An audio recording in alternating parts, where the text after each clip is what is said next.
Hello, healed listeners. Thank you so much for joining us today. I'm excited. I'm here with Caroline Ervin. Welcome, Caroline. Hi, thanks for having me today. We are so thankful that you are willing to come share your story with us. So before we get started, I just want to give a disclaimer that Caroline nor myself are nurses or doctors. We do not diagnose or treat or cure any illnesses on this program.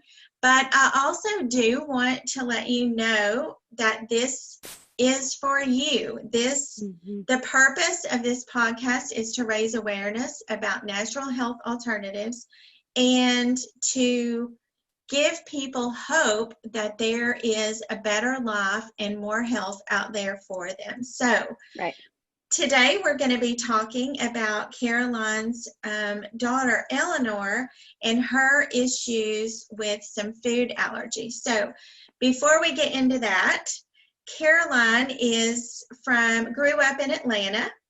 She was an Alabama girl during her college years and now lives in Knoxville, Tennessee. She is a wife and mom to 2 children, and she works part-time with Greater Things Ministry as an event coordinator. And that's a women's ministry, and we will post the link to that in the comments or in the post. So thank you for being here. Tell us about Eleanor as a baby. Eleanor was born in September of 2013 and I had a super easy pregnancy. She was a healthy baby girl, and after a couple weeks of being with us, we started to see a quick change in her, and she was very, very colicky. And I would say the first year was a very, very difficult year with her. Constantly crying, daytime, nighttime, just really always seemed to be uncomfortable. And I tried to take a couple things out of my diet for just a little bit, but was told that that probably wasn't the issue. And so she was put on some anti-reflux medicine, and it helped a little bit, but not a lot. And that was just the first year. And then what happened after that? Because her health issues, even though I don't think colic is considered a health issue per se, although every mom I know who's had a colicky baby would disagree with that. Yes. But tell us what happened after that. How did that progress? So when she turned 1, a big thing I started to notice was some red little circles under her eyes. We had actually tried to schedule some family photos, and I kind of kept waiting for them to go away, and they weren't. And then I started to see an increase in the creases of her arms and her legs became very, very red, and she just became very, very itchy and uncomfortable. And she was diagnosed at that point with eczema, to the point that it was clawing, itchy skin. No matter winter, summer, spring, fall, she was in long sleeves and long pants and just absolutely miserable. Now, did it continue to progress? It did. It just continued to get worse, and we weren't really sure exactly where to turn, to be honest. So I know you took her to the doctor, and what happened there? So we started with our pediatrician, who was wonderful and we absolutely adored. He had seen my son, but as we went, we just kind of saw that maybe this wasn't a specialty area. So we were actually referred to an allergist, where we went, and she got a skin prick and also a blood test just to really confirm and see what her allergies were. And it was so interesting because it came back that she had none.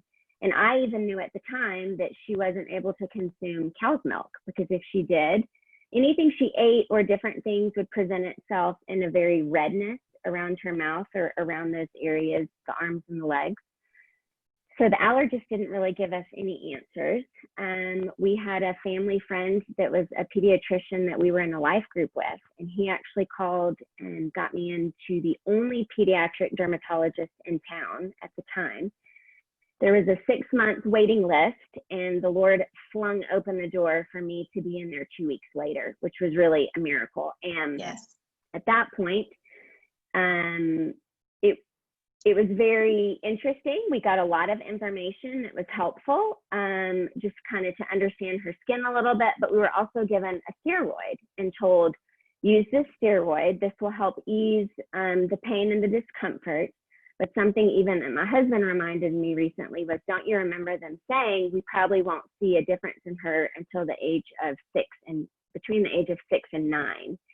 And I just remember looking at each other and thinking, we can't live like we're living right now for 4, 5, 6, 7 more years, because no one was sleeping. Her arms and her legs, she would scratch to the point of just bleeding. And so that was a pediatric Poor dermatologist. thing.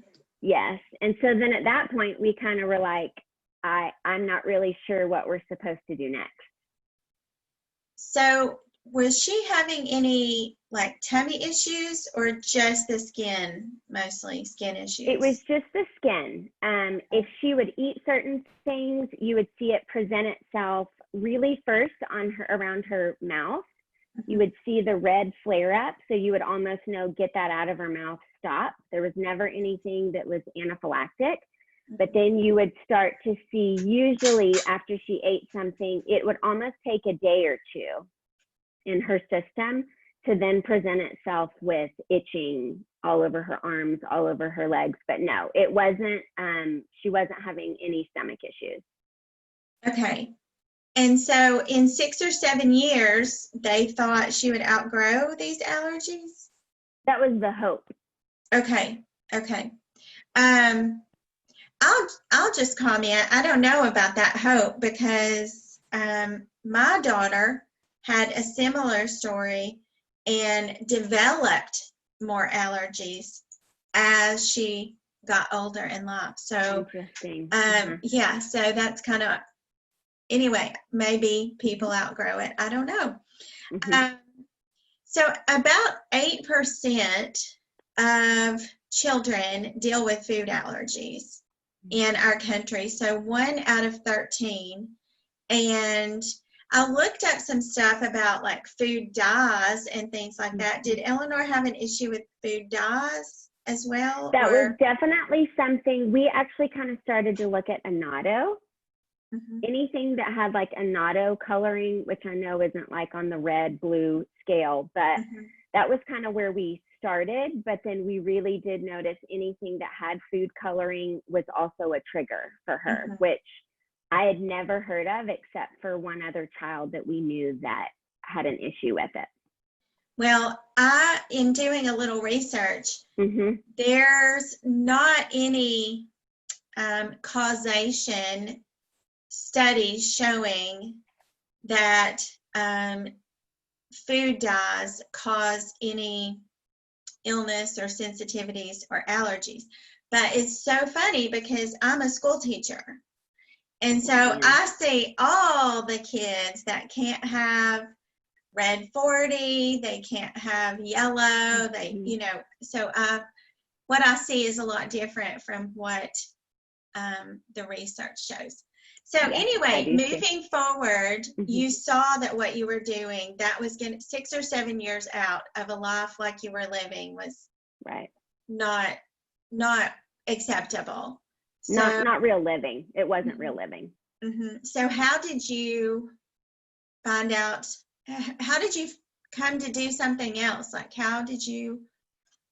We were really at the end of our rope at that point. We just weren't really sure where else to turn because all I had ever known was modern medicine. And just, you had your whole list of doctors. Well, what happens when you get to the end of that list and you're still just sitting here with really, really big question marks? And we had a family that we attended church with at the time who were just dear, dear friends. And I remember one day she said, I'd love to tell you a little bit about our journey. And they had a little boy that just needed some extra attention and needed really something besides just modern medicine, needed somewhere else to go just to get some help. And she was a nurse practitioner. And so I thought, if she's going somewhere else, this really sounds legit. So she introduced me to a wellness doctor.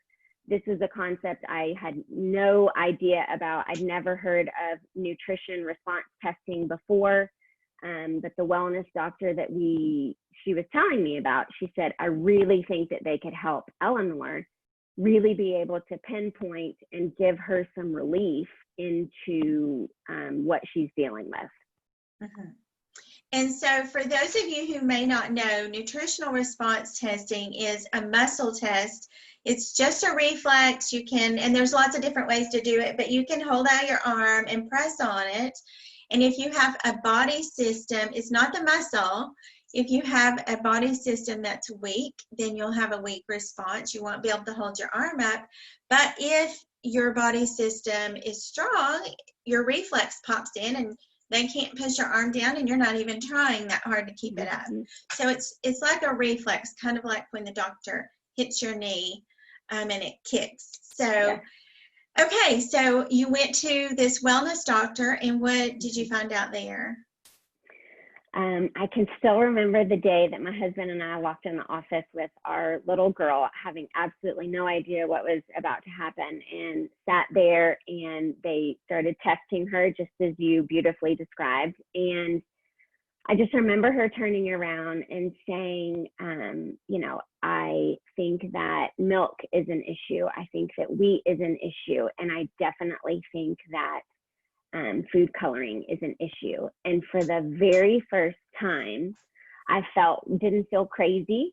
I felt like I was being heard, and I felt like all the things that had been going on in my gut, knowing something else is not right, were valid, and they were real. And one of the things about this wellness doctor is her granddaughter suffers from a lot of the same allergies. So it was really helpful to already be able to have very easy conversations with how we could help our daughter moving forward. So she did the testing, you found out what she was sensitive to, and then what was the treatment? So immediately we started some supplements, because basically Eleanor's gut and immune system were almost just flip-flopped. They were not as they were supposed to. They were working in overdrive. So the supplements were to start helping just flesh out. She had so much yeast overgrowth, and just to kind of detox her gut. But we also were encouraged, obviously, to radically change her diet, take out really a lot of the stuff that she was eating that she didn't need to be eating. And at the same time, we also were given the opportunity to see a nutritionist. And we saw her just once or twice, and she was able to help give us a list of, okay, if your wellness doctor has said maybe stay away from this, this is a list of don'ts, and this is a list of do eat these things. And so really taking all the things out of her diet that she'd been eating, and now replacing them with meats, vegetables, fruit, is where we really started to see a difference. So I'm just going to summarize a little bit. So you did something to help cleanse out what shouldn't have been in there. Yes. The things that were causing the issue. You changed her diet to more of a whole food, paleo, clean eating diet. And I'm sure you got some supplements to support her gut health. Yes. And what happened? Did that help? Was that helpful? You know, it really was. And I think the thing that shocked us was it took about 4 to 6 weeks to really see a difference. I was waiting for something a little bit more immediate, but then I really learned through the process that think of the years and years that you've been putting something in your body that your body does not want. It takes a while for that to really start to come out. And so in about 4 to 6 weeks, I think the thing that shocked us the most was that we really started to radically see a change in her personality. And I really feel like we met our daughter for the first time, because she was more joyful and just so much more happy and alive. And you just really saw her come to life because she felt better. Yes. It's amazing how we can accept some of those things as a personality, Right. and the child is just actually uncomfortable. Right. Mhm. So 4 to 6 weeks, you started seeing results, and how did that progress? Like, was her skin? You said her skin had been a big issue, and Hmm. did that clear up in 4 to 6 weeks as well? So I'll be very honest. It's actually it has taken some time. You Mhm. know, we started to see really, really small results. Like I said, first with her personality, we did start to see her skin clear up a little bit. We also were given, through a friend that's a pediatrician again, some more natural remedies when her skin did flare up, because there were still things that we were trying to work through and trying to detox. And so there is a company called Ad Rescue Wear, and they have a lot of eczema products that you can wear on your skin. And we did more wet wrapping. And so her skin did improve. There still was a lot of trouble with it. It's actually continued to take years just Mhm. for that to heal and for that to get better. But you know, each day, each month, each week, we had somebody that was able to walk with us. She was sleeping through the night. She was able to wear a t-shirt and shorts. She was able to go swimming. There were things that before weren't even an option that were now an option to be able to navigate and have a much more normal life. And I'm sure as a family unit, that's, you know, how do you deal with that when you have one child that wants to go swimming and one that can't? And Mm-hmm. like, that's Mm-hmm. really what a struggle. That's Yes. really a struggle, a hard thing to do. So you would say her quality of life changed dramatically. Yes, I would drastically. I felt hopeful. There was hope. Mm-hmm. And I think she felt hopeful. And I think even for her to understand it wasn't her fault, she Mm-hmm. wasn't doing anything wrong. You know, even as a mom, I had to really pray through and ask the Lord to help me not feel guilt for the food that we had given her, not knowing. But there was so much improvement, and just for her to understand to eat this is better, and look at how you feel when you eat differently and we do different things, that yes, there can be great improvement. And we didn't feel as isolated. That's the word that I would describe a lot of our journey, even sometimes still, is when you have food allergies, it can be a very isolating way to live sometimes. You can't just go out to eat anywhere. You can't just show up at a party and not think things through. But I felt like I was given tools and resources, and now how to have an alternative, now to have a plan B and not just sit at home and not do those things. But now we were able to be apart, but just do it a little differently and a little bit healthier. Yes, which is better in the long run, anyways. It is. So I want to ask you, well, and I want to take a minute just to say that, you know, in modern medicine, we take a pill and our symptom might be alleviated temporarily. Um, so I hear in your journey, I hear you saying it's harder than that. It's work.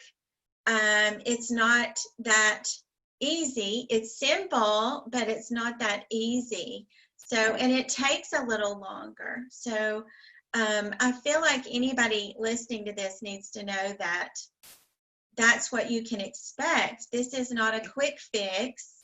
Right. This is truly a healing process, and you don't get sick in a day and you don't get well in a day. Right. So, Right. okay, Caroline, what would you say as we get ready to wrap up? What would you say to other people who either have a child who are suffering with the same kinds of things, or an adult suffering with the same kind of things, or just another mom who has a sick baby and no answers? Like, what would you tell our listeners? I think the biggest thing that I would say is go with your gut. When the Holy Spirit is speaking really loud, listen to that voice, because I know as a mom, there were so many things, even starting from the very beginning with her. I can't go back. I would have done things so differently. I would have asked harder questions. I would have pressed more.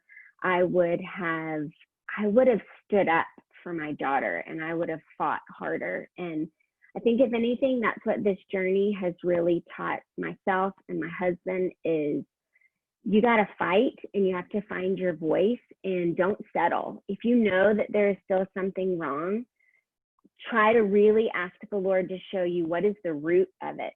What is the root of what's causing? And ask friends, ask people to pray for you, surround yourself with people, dive into finding out as much information as you can. Yes, I have had so many people walk alongside us. I have an incredible wellness doctor. We even go to a chiropractor now who's done amazing things. But I also have learned I have to be a part of the journey. I can't let other people do the work. I have to give the time, but also just to truly surrender to the Lord, because He will bring people alongside you, almost like a village, to help Yes. with this, and will really truly give you the freedom, because we weren't intended to live that way. We're called to live an abundant life, and Yes. just don't stop, don't settle.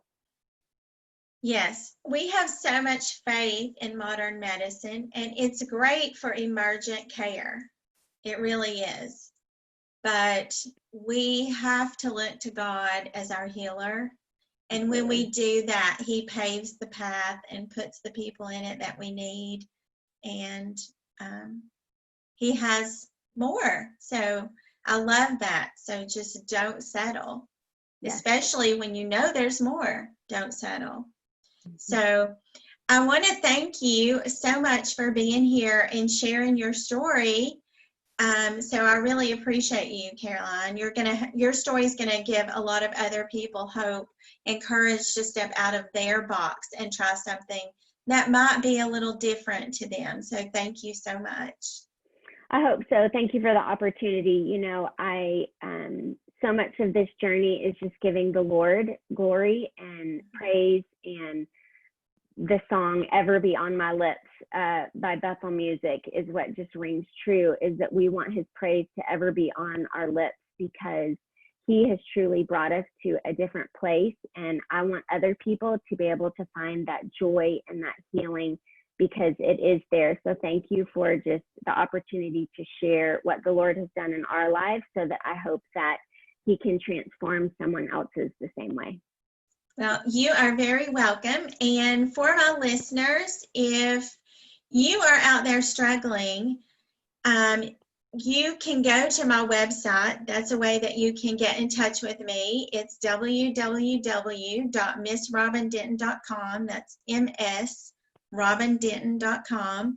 And I would be more than happy to try to connect you with someone in your area who can offer some real hope and some real solutions, because there is an abundant life out there for all of us. So thank you for listening, and we will see or talk to you next Tuesday. Thank you. Thanks.